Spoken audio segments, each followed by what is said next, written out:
Well, I had not seen a dentist in over 30 years, and I probably only had like a third of my teeth remaining.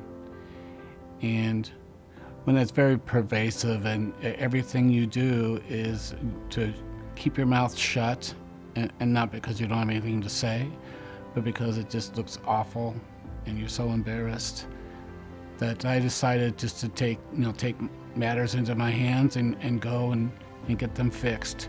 The other part was medically. I'd had a heart operation and had been diagnosed with diabetes. I hadn't seen a doctor in 30 years also. So I again decided just to take care of it and overcome my fears and everything else and bite the bullet. Well, I would say that, again, I wish I'd done this many years earlier. It's probably, apart from my marriage and the birth of my children, the most significant event in my life is to be able to go out and now not only because I engage people a lot, and now I can smile and laugh with them and not be afraid to show the pearly whites.